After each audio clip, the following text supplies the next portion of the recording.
à toutes et à tous, si je vous retrouve dans cette nouvelle vidéo, c'est pour vous faire un update lecture de mes dernières lectures. Alors récemment j'ai lu 4 livres, donc voilà, je vais vous parler de mes lectures. Il y en a qui sont bien, il y en a qui sont un petit peu moins bien, mais bon, c'est comme ça.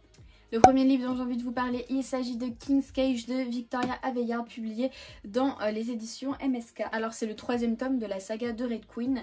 Et en fait ça faisait un moment que je l'avais commencé, au moins 2 ans en fait que je l'avais commencé, et je l'avais mis sur pause parce qu'à un moment il y a une petite longueur dans le milieu et je m'étais un peu assoupie tout au long de ma lecture, j'en sais rien, mais je l'ai mis sur pause. Et récemment, bah là, il y a une semaine, je l'ai retrouvé et je me suis dit je peux pas ne pas finir ce livre en sachant que c'est une de mes sagas favorites, donc j'étais obligée de continuer. Et en fait j'ai adoré ce que j'ai lu. Donc si vous avez déjà lu, vous savez de quoi je parle. Si vous avez lu le 1er et 2e tome, vous savez de quoi je parle. Et si vous n'avez pas vu, si vous n'avez pas lu, je vais essayer donc de ne pas spoiler. Mais il se passe quelque chose à la fin du 2e tome et en fait on retrouve cette chose tout au long du milieu, on va dire, tout au long de la première partie du livre, sur les 2 parties. Donc je pense que c'est ce qui m'avait freiné. Pourtant j'adore le personnage principal, j'adore Mar, j'adore Maven, même si voilà, j'adore Cal, je l'aime, voilà.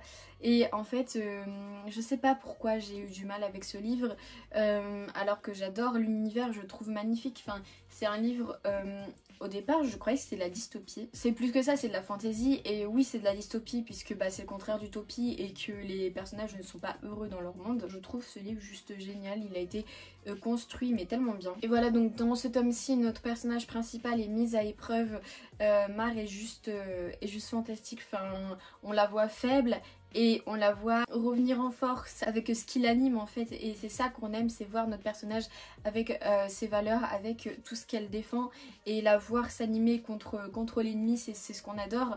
On adore aussi voir les personnages qui au début étaient d'un côté puis finalement changent de côté. Enfin c'est génial et je trouve ça formidable, donc j'ai vraiment adoré ce livre. Si vous n'avez toujours pas lu la saga, mais foncez, enfin elle est juste magnifique. J'avais adoré, mais adoré le premier livre, c'était un énorme coup de cœur. Et en plus ça m'a saoulée puisque j'ai cassé le dos de mon livre et je déteste ça. Donc voilà, je peux que vous le conseiller. Enfin même si j'ai eu, c'est de ma faute, j'ai une énorme panne de lecture qui a duré un an, et même après je me suis remise à lire mais pas fréquemment, donc voilà.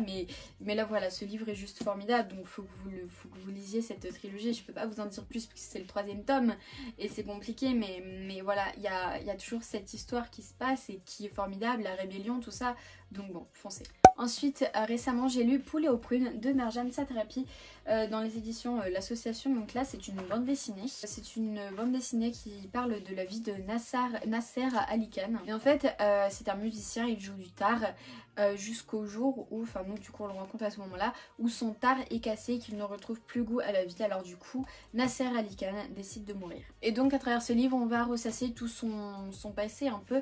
On va voir la relation qu'il a avec sa femme, avec ses enfants. On va voir le futur de ses enfants, on va voir plein de choses, et ce livre est juste formidable. Enfin, il y a énormément de sujets qui sont abordés et j'ai un poil sur la bouche. Notamment, je pense, la mort et l'amour, qui sont les thèmes les plus importants dans ce livre, et il est juste formidable. Enfin, les dessins sont typiques de Merjan Satrapi. Après, c'est pas les plus beaux dessins du monde, mais voilà, ils sont typiques. Et il y a aussi un film qui est sorti du coup de l'adaptation de cette BD, je sais pas si vous l'avez vu, il s'agit de Poulet aux prunes, hein, le même titre. Et voilà, et même dedans on voit Jamel Debbouze, et d'ailleurs le film je l'ai vu hier et j'ai beaucoup aimé. J'ai trouvé mieux que la BD puisque c'est exposé mieux et on ressentait encore plus les émotions du personnage.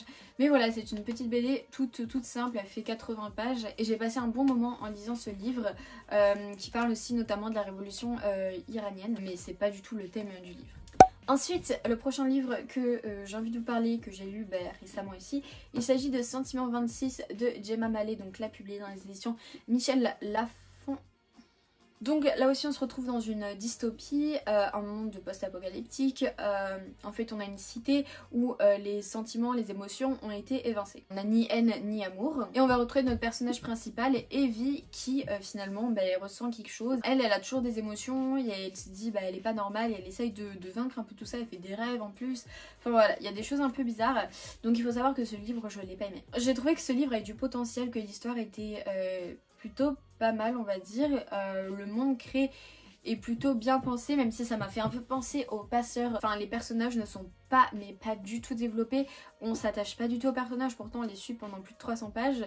Il y en a aucun que j'ai vraiment adoré ou que j'ai aimé. Enfin, j'aime bien le personnage de Lucas, on va dire, mais c'est tout. Enfin, les autres ils m'ont saoulé, Evie elle m'a saoulé, Raffi il m'a saoulé, ils m'ont tous saoulé. En plus on a un système qui est plutôt bien construit dans ce livre. On a des personnes qui sont notées, donc qui ont des étiquettes les étiquettes vont de A à E. A c'est ceux qui sont super bien classés, ils sont trop bien, ils sont géniaux, c'est les meilleurs, et les E ils sont exterminés, enfin voilà, et les D par contre aussi, eux ils sont limite à être E, mais ils sont détestés de tout le monde et maltraités. Donc voilà, enfin on a un système qui est plutôt bien construit on va dire, on a une idée qui est plutôt pas mal, mais qui a pas du tout été assez exploitée. Et d'ailleurs j'ai regardé et le deuxième tome et troisième n'existent pas en France chez Michel Lafon. Je suppose que ce livre n'a pas fait un carton et je comprends pourquoi, pourtant j'avais quand même de l'espérance en lisant ce livre. Voilà, c'était ma déception de la semaine. Et enfin j'ai lu aussi récemment Le Labyrinthe, le troisième tome, donc le remède mortel que j'avais dans ma palle depuis énormément de temps, donc de James Dashner, publié dans les éditions Pocket Jeunesse, et ici je les ai en poche, les poches qui sont magnifiques. Si vous avez vu le film, si vous avez lu les livres, enfin voilà, bref, vous savez de quoi il s'agit dans ce tome. Et je me rappelle que La Terre Brûlée, j'avais trouvé qu'à un moment il n'y avait pas trop d'action, et je déteste déjà le personnage de Teresa, il faut savoir. Et dans La Terre Brûlée on la retrouvait pas au début, mais Thomas faisait que de penser à elle, et du coup ça m'avait saoulée. Ici dans ce tome on la retrouve pratiquement pas, donc ça c'est génial. Et en fait il se passe pas un chapitre où il y a pas d'action, donc ça c'est fou. Enfin, ce livre je l'ai lu en 3 jours alors que je lis très lentement, et voilà, et c'est rare pour moi. Ici enfin c'est vraiment le dernier tome, on sait qu'il va vraiment tout se passer, mais j'ai jamais vu le dernier film donc je savais pas de quoi il allait s'agir.